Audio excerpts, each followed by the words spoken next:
All right, Nick, it's time to talk about the Atlanta Falcons, one of the hottest young teams coming up in the NFL. They're making some noise. I think that this is a very exciting team to watch. Obviously, they have one of the highest ranked offenses right now per PFF. They're third in offense.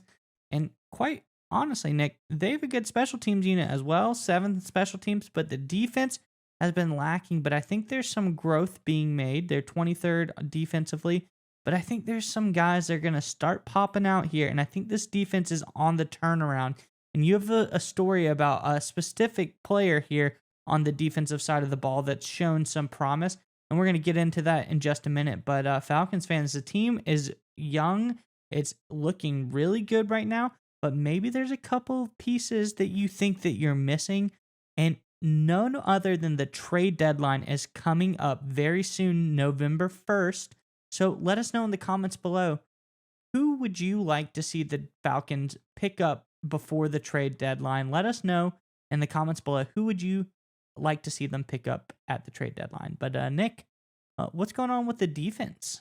Yeah, so talking about picking up players, I'll tell you one guy the Falcons are really excited they picked him up, and they picked him up in the second round. That's defensive end edge rusher Arnold Ebiketie out of Penn State. This dude has been making big strides throughout preseason and training camp. There were a lot of reports that this guy had a lot of potential, and he's starting to show it. So this is according to PFF last week against the San Francisco 49ers, ranking him against rookie edge rushers from week 6. He was Ebiketie ranked first in quarterback pressures, first in overall PFF grade with an 81.2, which for people who don't know, anything above 80 is star level, Pro Bowl, all pro level status. So high, very successful there.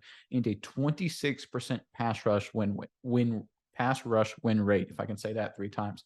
Now, what does that mean, that 26% number? Why is that so high? So everyone knows Micah Parsons is a superstar defensive player of the year candidate. As a rookie through November, Micah Parsons' pass rush win rate was 27%. So if you look at Ebiketie, he played last week at a Micah Parsons level. That's the kind of talent and physical ability this guy has, and he is showing on the football field. By the way, Ebiketie from Penn State, Micah Parsons from Penn State. I mean, you see maybe a little connection there, but I tell you what, Ebiketie's starting to play better. This defense is also starting to play better.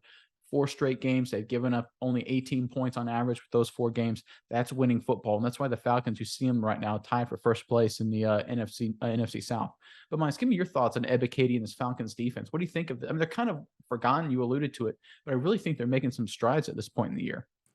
One thing I'll tell you for sure, Nick, between Parsons, Oweh, and Ebiketie, if I'm a GM and I see a Penn State pass rusher, I am Take them. grabbing them. Take them. I'm grabbing them. Yeah. So they seem to be like pumping these guys out at a record rate. It was almost like the Ohio State guys there with Bosa Young.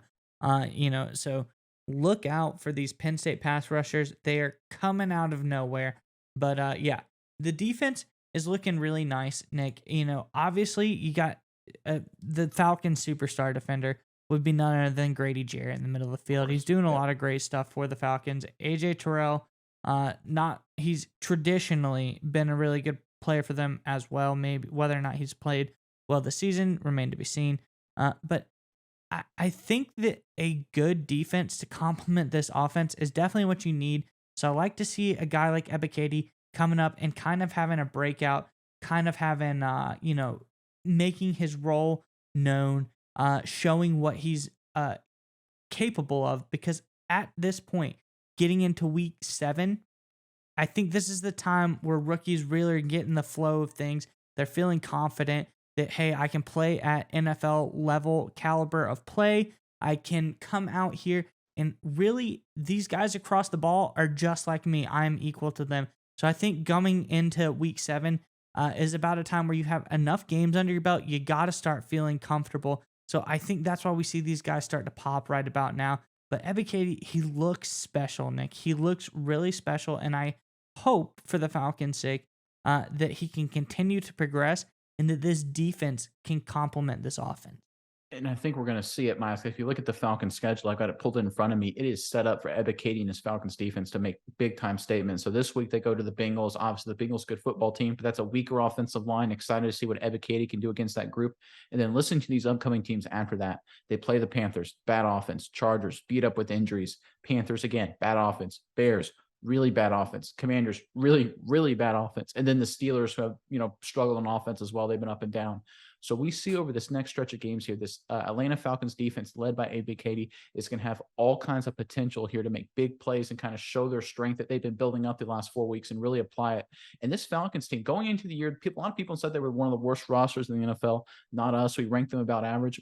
They have a chance to make a potential playoff push with the schedule in front of them if their defense can keep it up. I think Ebiketie has the potential to lead that defense along with guys like Grady Jarrett, that strong front four they got going there, to power them through the schedule and get them in a real strong position to potentially make the playoffs at the end of the year.